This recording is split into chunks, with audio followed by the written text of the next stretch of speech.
আসসালামু আলাইকুম, সবাই কেমন আছেন? অনেকদিন হচ্ছে আপনাদের সাথে ভয়েস দিয়ে ভিডিও দেওয়া হচ্ছে না। চিন্তা করলাম আজকে একটা ভিডিও ছাড়ি।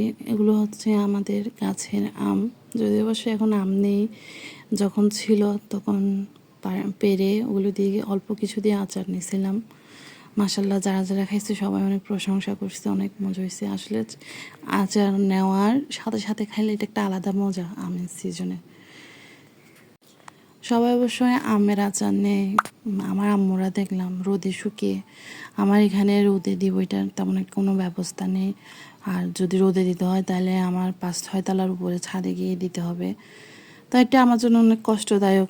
বাচ্চা দুইটা নিয়ে মানে পারি না বলতে গেলে মোটামুটি আমি। সেজন্য আমার টেকনিকে আমি একটা নিয়ে, আর আচারটা শুধু আমার হাজব্যান্ড খুব বেশি পছন্দ করে, সেজন্য নেওয়া। আপনার ভাইয়া এই গাছের আমের আচারটা খুবই পছন্দ করে, সেজন্য আমি বানাই। ফ্রিজে, ডিপ ফ্রিজে রেখে দিই, উনি খায় সারা বছর অল্প অল্প নিয়ে খায়। বাইরের আচার যতই আনি না কেন বা বাইরে কিনে যে কোনো আচার নিই না কেন, উনি খায় না। অনেক বেশ কয়েক বছর নিছি আমের আচার, বড়ই আচার, জলপাই আচার, আমড়ার আচার নিই নাই এমন কোনো আচার নাই। তেঁতুল আচার পর্যন্ত নিয়েছি, আমার আম্মু পাঠিয়েছে, কিন্তু আপনার ভাই তেমন একটা খায় না। ওই বাসারই এটাই খাবে উনি। এই বছরে নিছি মাশাল্লাহ, এবছরে পরপর 2বার নিলাম আচার। প্রথমবার এগুলো খাওয়া শেষ, দ্বিতীয়বারের থেকে অল্প কিছু আছে। আর আমার আচার নিলে আমার ইচ্ছে করে সবাইকে একটু একটু দিই, মানে তারপরে খুশি দিই। আর কেমন না যে কি বাটি ভর্তি করে দিতে পারি, প্লেট ভর্তি করে দিতে পারি। মাশাল্লাহ, ওনারাও কখনো কোনো কিছু নিয়ে হাই হুতাশ করে না। যাদেরকে দিই তারাই খুশি হয়। শুকরিয়া আল্লাহ তাআলার একটা বড় নিয়ামত বলতে গেলে। সবার মন মানসিকতা সেম না। আমরা আসলে ফেসবুকে, টিকটকে, ইউটিউবে যারাই ভিডিও ছাড়ি না কেন, যারা অনলাইন নিয়ে কাজ করি, তারা সবসময় আসলে মানুষকে নিয়ে কোনো পোস্ট করি না। আমরা যারা অনলাইনে কাজ করি, যে পোস্টে ভালো লাগে না কেন, যখন মন মানসিকতা যেমন থাকে স্যাড পোস্ট দেওয়া হয়। তারপর হচ্ছে যখন ভালো সময় যায় ভালো পোস্ট দেয়। যারা মানে হাসিয়ে না, যারা রোমান্টিক মোডে থাকে বিয়ের আগে, এরা এরকম কিছু দেয়। বিয়ের পরে সংসার নিয়ে দেয়। আসলে মানুষের লাইফটা বড়ই অদ্ভুত। আমরা যত সিম্পলের মধ্যে থাকার চেষ্টা করি না কেন, ঝামেলা মুক্ত নিজেকে নিয়ে হ্যাপি থাকার চেষ্টা করি, আসলে পারি না। আমি চিন্তা করে দেখলাম যে আমার এই গেল 7টা বছর আমি শুধু মানুষকে খুশি করতে গিয়ে নিজের খুশিটা কখন হারাই ফেলছি আমি নিজেও জানি না। আমার নিজেকে নিজে আমার ইচ্ছা করে যে এখন আমি নিজের দিকে একটু তাকাই। আমি আমার মেয়েদের নিয়ে, আমার হাজব্যান্ড নিয়ে আমি একটু হ্যাপি হই। আমার এখন আসে মনে শুধু সেটা। কে কী ভাবলো, কে কী চিন্তা করলো, কে আমাকে নিয়ে কী বললো, আমার তাতে বিন্দু পরিমাণও কোনো মাথা ব্যথা নাই। আমার ইচ্ছাও করে না আসলে এগুলো নিয়ে এখনও যেটা দিচ্ছে সেটা হচ্ছে আমার এখন ইচ্ছা করতেছে, সেজন্য। মানুষের মুড আসলে বোঝা দেয়। গতকালকেও আমার প্রচুর শরীর খারাপ ছিল। এই কয়েকদিন আমারও প্রচুর জ্বর, প্লাস আমার হাজব্যান্ডেরও প্রচুর জ্বর। না, ওনারগুলো করতেছি প্লাস নিজেরগুলো করতেছি। দুনিয়াটা আসলে বড়ই অদ্ভুত। আমি চিন্তা করতেছি কালকে বসে বসে যে ধরেন ছেলেদের হলে মা থাকে, বিবাহিত হলে ওয়াইফ থাকে, মেয়েরা বিয়ের আগে হয়তো সবটুকু সুখ পায়, কেয়ার করার মা থাকে, বোন থাকে।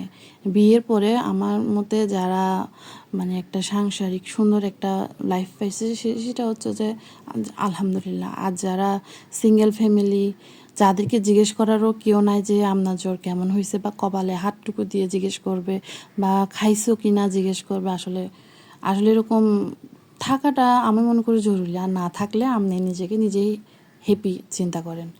মানুষের দৈনন্দিন জীবন কিভাবে যায় আসলে মানুষ নিজেও জানে না, বুঝেও না কার দিনটা কিভাবে কাটতেছে। সবাই শুধু নিজের স্বার্থটা চিন্তা করে, সবাই শুধু নিজের দিকটাই চিন্তা করে, কেউ কখনো অপরজনের দিকটা চিন্তা করে না।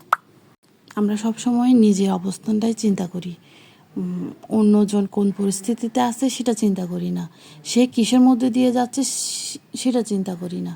সবসময় নিজের সাইডটা বলে নিজেই মানে পার হয়ে যায়।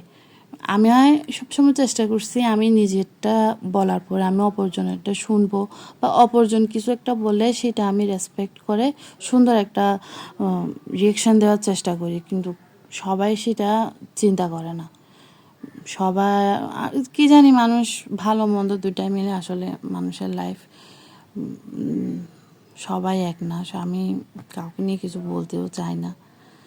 আর ফেসবুকে আমি যখন আসলে ভালো মুডে থাকি তখনও খুব বেশি বুস্ট করা হয়, আর যখন আমার মানে খুবই খারাপ লাগে, যেমন ধরুন কালকে রাতে আপনার ভাই আর জ্বর, পরশু দিনও সারা রাত মানে ফজরের আজান পর ফজরের আজান দিয়ে নামাজ পড়ে তারপর আবার কয়েকবার শরীর মুছে দিয়ে জল পাট্টি দিয়ে সে পরিমাণ জ্বর, এটা মানে আমি যদি ওই সময় মাপতাম মেবি 106 হইতো।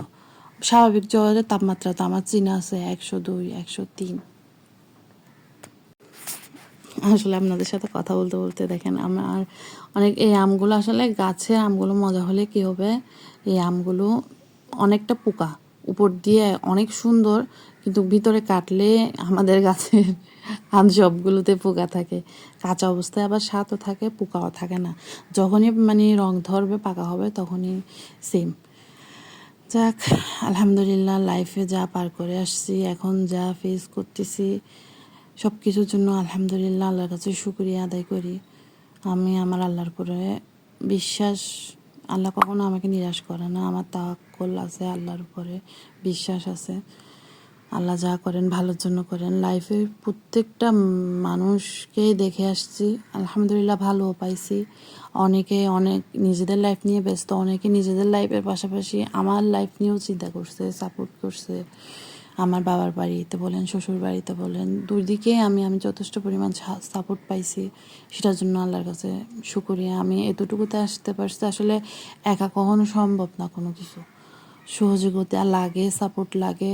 আল্লাহ ওসিলা হিসেবে কাউকে না কাউকে পাঠায়, কেউ না কেউ অন্তরস্থল থেকে কাউকে খুব বেশি দেখতে পারি। এখানে আসলে টাকা পয়সা কে কাকে কী দিতে পারতেছে না, এগুলো কোনো ম্যাটার করে না। আপনি আমাকে টাকা দেন, অন্য কিছু দেন, এগুলো আসলে ম্যাটার করে না। সবচেয়ে বেশি ম্যাটার করে যেটা হচ্ছে যে আপনার বিহেভিয়ার, আপনার আচার আচরণ, আপনার শালীনতা, আপনি আমাকে বুঝবেন। আপনি ভালোবাসা দিলে আরেকজন থেকে ভালোবাসা পাবেন। আপনি ঘৃণা, হিংসা, অপমান, বিদ্বেষ যাই দিবেন, অন্যজনও সেটার থেকে হয়তো কষ্ট পাইতে পারে। সব কিছু আমাদের নিজেদের উপরে আসলে। আজকে শুধু আপনাদের সাথে আম কাটার ভিডিও শেয়ার করছি। আচার নিব, সেটা আরেকদিন শেয়ার করব। নতুন নতুন সব কাজ করতে আসলে খুবই কষ্ট। এখানে আমি মোবাইলে হয়তো অ্যাঙ্গেলটাও ঠিক রাখতে পারি নাই। আমার লাইফে আমি কষ্ট কি জিনিস বাবার বাড়িতে টোটালি বুঝিনি। বাবা মা হচ্ছে যেমন একটা জিনিস, সন্তানের মাথার উপরে এমন ছায়া হয়ে থাকে, কষ্ট দুঃখ কি জিনিস বোঝে না। যাক, আলহামদুলিল্লাহ, যা ফেস করতেছি আমার আল্লাহ একজন দেখতেছে। আল্লাহ একদিন চাইলে সব ঠিক করে দিবেন। খারাপ সময় আসলে খুব বেশি দীর্ঘ মনে হয়, আর ভালো সময় খুব বেশি সংক্ষিপ্ত মনে হয়। জানি না, ভালো সময়টা খুব তাড়াতাড়ি কেটে যায়, আর খারাপ সময়টা মানে পার হইতে চায় না। কখন আসবে একটা সুসময়, এটার দিকে আমরা চেয়ে থাকতে থাকতে থাকতে থাকতে দিন যায়, সপ্তাহ যায়, মাস যায়, এমন করতে বেশ কয়েকটা বছরও কেটে যায়। সময় সময় খুব বেশি অধৈর্য হয়ে যায়। এই যে হালকা হলুদ মরিচ আর হচ্ছে লবণ দিয়ে, এটা নতুন টেকনিক, আমার আচার নেওয়া শিখলাম আমি, রোদে দিতে যখন পারতেছি না। সবাই ভালো থাকবেন, দোয়া করবেন। আল্লাহ হাফেজ।